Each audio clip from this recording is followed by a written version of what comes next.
Karena tanpa data yang benar, tanpa data yang baik, proses-proses pengambilan keputusan itu bisa saja menjadi tidak tepat.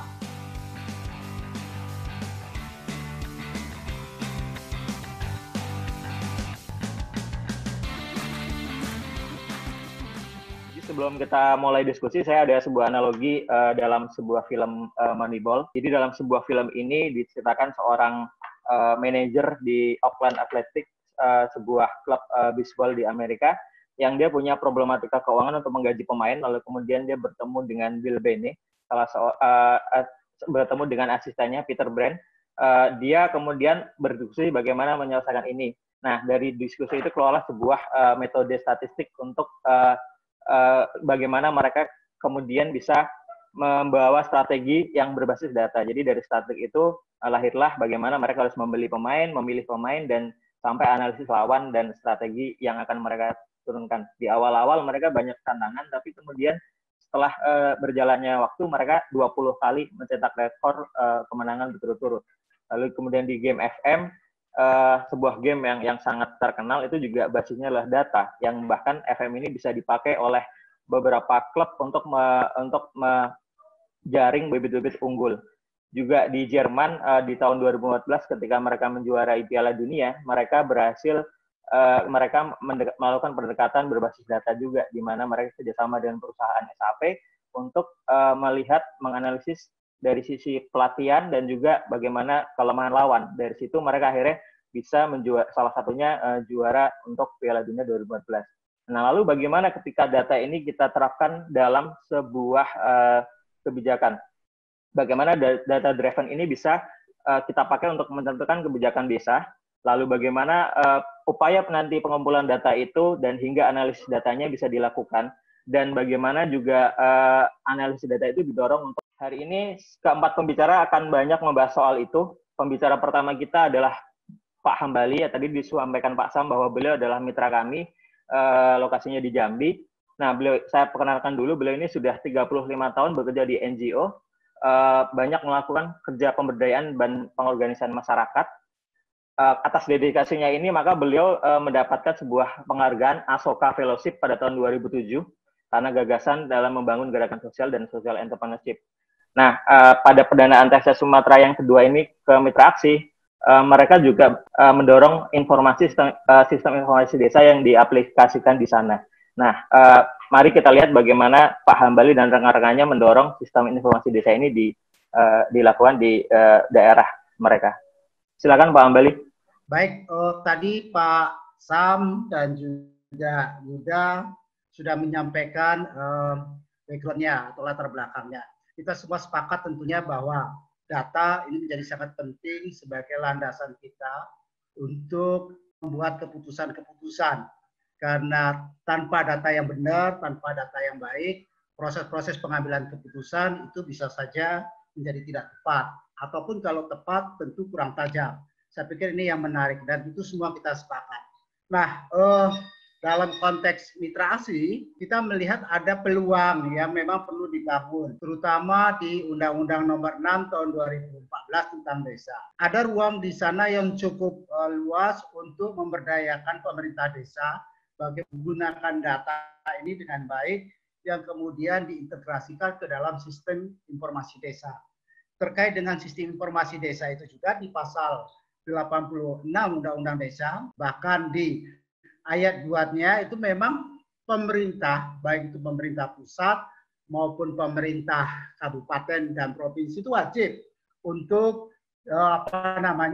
mengembangkan sistem informasi desa ini. Persoalannya kemudian pada saat kita ingin mengembangkan sistem informasi desa ini tentu dibutuhkan data, dan data ini tentu harus diambil secara partisipasi oleh masyarakat desa itu sendiri bersama pemerintah desanya, karena yang berkepentingan yang mereka juga tahu persis apa yang menjadi kebutuhan, apa menjadi potensi dan tantangannya adalah pemerintah desa dan warganya. Karena itu kami mencoba mengembangkan sebuah model, sebuah sistem tool yang dimulai dari pengumpulan database-nya dulu.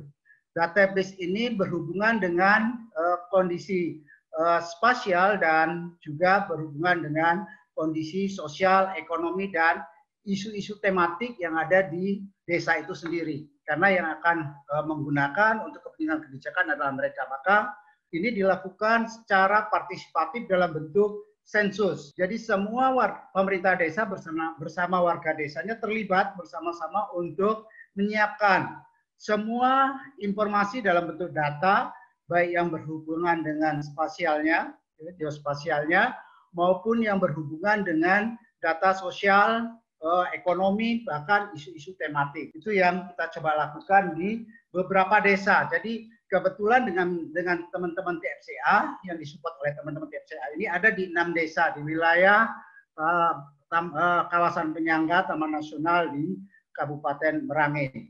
Tetapi sebelumnya juga melalui kerjasama dengan KHD yang melalui program NCAI kita juga melakukan di 14 desa. Jadi mitra aksi ketika akan bekerja di desa-desa maka prasyarat utama yang harus dilakukan adalah penyiapan database desanya dulu. Baru kita bisa intervensi jauh tentang apa yang mau dilakukan bersama oleh pemerintah desa dan warga di sana. Nah, bagaimana kerangka kerjanya? Karena ini waktunya sangat terbatas, nanti bisa kita share diskusi. Jadi yang harus disiapkan di desa itu adalah bagaimana kita bersama-sama pemerintah desa dan warga duduk bersama untuk menyiapkan apa saja sebenarnya yang mau di data itu. Desa bisa membuat perencanaan pembangunan di desanya, baik untuk jangka pendek maupun jangka panjang. Termasuk juga untuk kepentingan menyiapkan regulasinya. Artinya kebijakan-kebijakan apa saja, kalau dia bentuk peraturan desa apa saja yang perlu dia lahirkan untuk mendukung pengelolaan dan penguasaan ruang kehidupan dan kehidupan warganya. Termasuk juga berkaitan dengan penataan sendi-sendi kehidupan warganya secara sosial, ekonomi, maupun secara budaya. Itu semua harus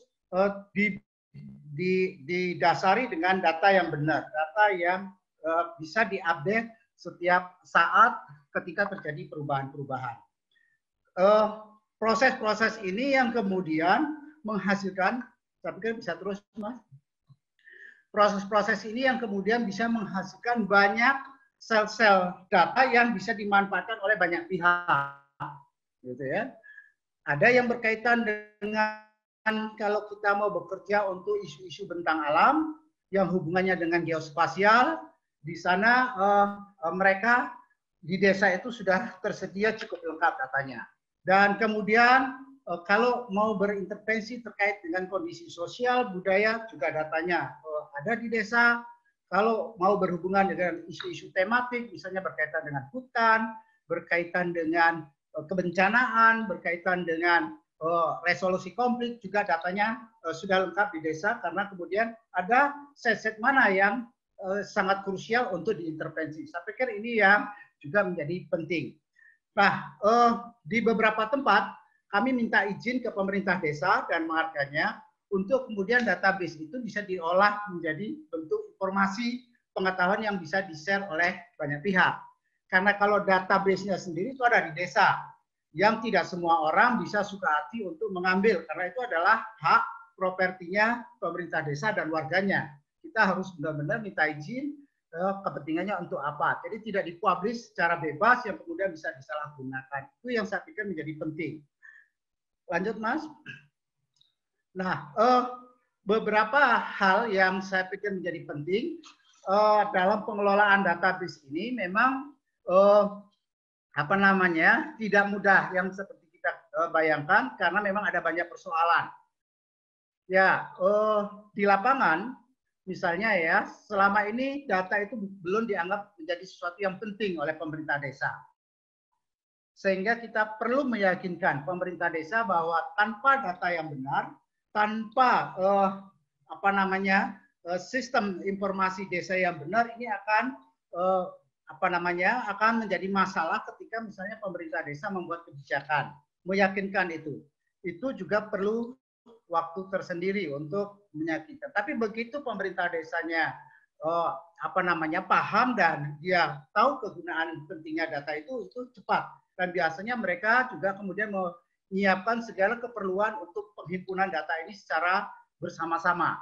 Nah, fungsi kita sebagai orang luar atau sebagai fasilitator hanya sebagai bagian dari untuk membantu proses asistensi. Tapi pengumpulan, bagaimana menganalisisnya, digunakan untuk apa, itu semua adalah pemerintah desa dan warganya. Nah, kemudian hambatan yang kedua dalam menyiapkan ini juga yang kami alami selama ini adalah cakupan wilayah. Nah, kalau cakupannya wilayahnya itu luas, ini membutuhkan waktu. Rata-rata kami menyelesaikan sampai membangun satu sistem di desa itu antara 2 sampai 3 bulan. Karena memang dilakukan dengan menggunakan sensus. Nah, belum lagi nanti ada persoalan aksesibilitas yang kaitannya dengan transportasi, jaringan listrik, jaringan komunikasi, yang ini semua harus bisa disiasati dan bisa dilakukan oleh masyarakat di desa dengan segala keterbatasan itu. Bukan berarti kemudian tidak bisa dilakukan. Nah, termasuk bagaimana menyiapkan sumber daya lokal yang nanti akan mengelola sistem database-nya itu, termasuk ketika terjadi misalnya error atau ada kesalahan, mereka bisa memvalidasi ulang, kemudian memperbaiki dan mengupdate setiap saat sesuai dengan kebutuhan mereka. Dan yang juga jadi hambatan kita kadang-kadang juga dukungan dan perhatian dari pemerintah pusat maupun daerah terhadap pentingnya database di desa, padahal itu di Undang-Undang Desa pasal 86 diamanatkan menjadi kewajiban, kadang-kadang juga tidak maksimal. Tapi itu semua adalah bagian-bagian yang memang perlu kita siasati untuk bisa menghasilkan sesuatu yang bermakna buat pemerintah desa, bagaimana data ini bisa dimanfaatkan. Apa saja isi dari sistem informasi desa yang berbasis data itu? Jadi lanjut Mas Duda. Lanjut Mas Yuda anunya. Nah, sistem informasi desa itu membuat data yang cukup lengkap, yang kalau sudah dibukukan, ini bukunya seperti ini. Ini ada di beberapa desa, kita punya 48 desa yang punya sistem ini. Jadi mulai dari data terkait dengan bentang alam. Yang pertama, data bentang alam ini juga mulai dari yang urusannya berkaitan dengan isu-isu kewilayahannya, ya. Misalnya letak desanya di mana, orbitasinya di mana, batas desa, kemudian topografi, geomorfologi tanahnya, iklim dan cuacanya, sampai ke lokasi rawan bencananya, itu semua disensus, di riset, disurvei. Jadi tidak menggunakan tidak menggunakan sampel proporsional atau apa, semua di riset di dalam satu kawasan desa itu. Ya, sampai kemudian misalnya di sana dijumpai sumber air pH-nya berapa, volume per detiknya berapa, kemudian TDS-nya berapa, itu semua datanya masuk di dalam sistem informasi data. Termasuk yang data terkait dengan kehidupan, itu mulai dari demografinya sampai ke isu-isu pendidikan. Nah, itu semua ada di dalam sistem informasi desa. Lanjut, Mas. Kemudian, apa dampaknya ketika desa itu punya sistem informasi desa yang berbasis data dengan baik? Pertama, bagi tata pemerintahan desa sendiri, mereka tahu potensi, peluang, tantangan, dan ancaman di wilayah desanya. Nah, ini penting buat mereka sebagai dasar untuk menyusun rencana pembangunan jangka panjang desa dan mekanisme mitigasinya. Misalnya di wilayah itu ada wilayah rawan konflik atau rawan bencana, maka dia bisa mengeluarkan regulasi terkait mitigasi untuk mengurangi kawasan yang rawan bencana itu. Misalnya mengatur konstruksi rumahnya, memindahkan atau merelokasi bangunan rumah yang memang itu rentan terhadap bencana. Saya pikir itu menjadi penting buat mereka. Kemudian layanan kepada masyarakat juga menjadi lebih efektif. Misalnya ketika saya misalnya sebagai penduduk desa mau ngurus kependudukan, pemerintah desa tinggal mengecek ini kakak ya siapa, di mana alamatnya, berapa jumlah anggota KK-nya dan sebagainya, itu langsung bisa terupdate.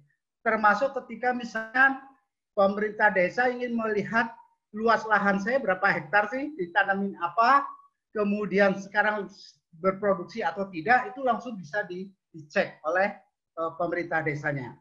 Karena semua itu ada di dalam proses regulasi desanya. Kemudian tentu ini berhubungan dengan transparansi pembangunan yang ada di desa itu. Itu yang berhubungan dengan tata pemerintahan desa. Bagi warga masyarakat desa sendiri, mereka menjadi karena basisnya kalau di masyarakat desa adalah sumber kehidupan. Ketika mereka punya lahan-lahan, mana lahan mereka yang tidak produktif, mana yang produktif, itu kemudian menjadi ditata ulang. Karena itu menjadi sumber kehidupan mereka. Kemudian mereka juga bisa mengoptimalisasi sumber yang ada di lahannya. Misalnya ternyata lahan mereka itu tidak hanya bisa untuk tanaman pertanian saja, tapi juga untuk bisa misalnya ekowisata dan lain sebagainya. Nah, itu sudah dicoba dibuktikan di beberapa tempat, mulai dikembangkan seperti itu. Kemudian yang penting juga buat masyarakat di desa, mereka kemudian bisa memadu selaraskan antara ilmu pengetahuan dan teknologi dari luar dengan pengetahuan lokalnya, misalnya soal sistem bertaninya. Kalau selama ini mereka berbasis pada kalender musim, kita tahu bahwa dengan adanya perubahan iklim musim berubah, tetapi kemudian dengan adanya pengetahuan data tentang iklim dan lain sebagainya, mereka bisa kemudian memitigasinya dan juga beradaptasi dengan perubahan yang ada. Saya pikir ini yang juga menjadi bagian penting dari adanya data di desa. Kemudian juga bisa meneguhkan kembali peranata sosial budaya dan ekonomi warga yang lebih berdaulat dan bermartabat. Jadi mereka tuh nggak lagi percaya kalau harus beli pupuk dari luar karena tanahnya, misalnya tanahnya tandus, enggak. Karena dia punya data tentang kondisi tanahnya, misalnya pH tanahnya sekarang berapa, kemudian unsur hara di dalam tanah itu kurang apa, ya itu mereka bisa langsung kemudian membuat treatment sendiri, nggak harus sedikit beli pupuk dari luar, mereka bisa melakukan proses treatment sendiri. Nah, bagi kami yang juga bekerja di wilayah pedesaan, dengan adanya data yang terkelola dengan baik, ini juga memudahkan kami untuk mengisi kekosongan di mana ini. Jadi mengisi gap di masyarakat itu yang mana, misalnya terkait dengan penataan ulang ruang yang berhubungan dengan lahan pertanian. Kami akan masuk di mana karena ada datanya, sehingga tidak kemudian semua mau kami kerjakan, tidak demikian. Kemudian juga dengan adanya data menjadi bagian penting buat kami juga untuk bisa mengukur indikator perkembangan keberhasilannya. Kalau kami nanam pohon, berapa persen pohon di lahannya si A yang tumbuh, bagaimana tingkat pertumbuhan dan perkembangannya, itu semua masuk di dalam sistem database dan terlink dengan koordinat, sehingga kami bisa melakukan pemantauan tentang perkembangan yang terjadi. Itu berhubungan dengan program, sehingga menjadi sangat efektif sekali untuk melihat tingkat kemajuan perkembangan dan apa yang harus kami lakukan ketika misalnya ada stagnan atau ada persoalan di dalam wilayah kerja program itu sendiri. Saya pikir itu menjadi bagian penting. Baik, nah kemudian bagaimana mekanisme penggunaannya? Ini beberapa contoh yang kami kembangkan yang bekerja sama dengan teman-teman TFCA Sumatera. Misalnya untuk pemantauan kegiatan konservasi, kami ngambil salah satu desa di Pulau Tengah dengan pendekatan misalnya data kebun. Nama pemiliknya Pak Marsan Andi. Berapa luas kebunnya? Ya. Kebunnya ditanamin apa? Tegakan tahun berapa? Kemudian umurnya sekarang sudah berapa tahun? Produksi kebunnya berapa ton per hektarnya? Nah, kemudian frekuensi panennya berapa kali sebulan? Itu semua ada di dalam sistem database-nya. Kemudian pH tanahnya berapa? Tingkat kemiringan kebunnya berapa? Dan itu semua masuk ke dalam sistem informasi desa. Dan ini yang akan membantu kami juga untuk melihat apakah ini menjadi bagian penting untuk kita bicara soal pasar, soal produktivitas, dan sebagainya. Ketika data ini ada, ini akan lebih mudah. Nah, bagaimana juga untuk mengukur dampak dari kegiatan program? Misalnya, kami juga bersama dengan teman-teman disupport oleh TFCA Sumatera itu melakukan yang namanya konservasi berbasis tanaman. Dan untuk melihat apakah tanaman yang kami tanam, kami konservasi, itu berdampak positif terhadap pemulihan ekosistem di bentang alam setempat atau tidak, itu juga bisa dilihat di dalam data yang ada ditampilkan di citra satelit dan lain sebagainya yang bisa dilacak setiap saat. Saya pikir ini menjadi bagian-bagian penting kenapa data itu menjadi mutlak adanya, tetapi kemudian memang harus diolah di desa dan menjadi bagian dari kepentingan desa itu. Kita yang dari orang luar tentu memanfaatkan desa itu untuk juga mendukung, memperkuat kedaulatan, memperkuat posisi pemerintah desa dan masyarakat di desa dalam melindungi, mengelola dan melindungi sumber daya alam atau sumber kehidupan yang dia miliki. Ini contoh misalnya pemantauan kegiatan konservasi kami misalnya kami mulai masuk di sana kondisi tahun 2017 itu seperti apa, sekarang di 2019 atau di 2000 awal itu kondisinya seperti apa. Itu bisa dilacak di citra satelit juga karena database-nya ada di desa itu juga. Saya pikir ini Mas Yuda pengantar pemantik diskusi. Saya coba untuk mengefisiensikan waktu gitu ya, supaya nanti proses diskusinya bisa lebih luas. Tetapi ini contoh, misalnya di setiap desa yang kami kembangkan, mereka memiliki database seperti ini dan ini bisa diakses dan sebagainya melalui TFCA Sumatera tentunya. Saya pikir itu. Terima kasih Mas Yuda sebagai pemimpin.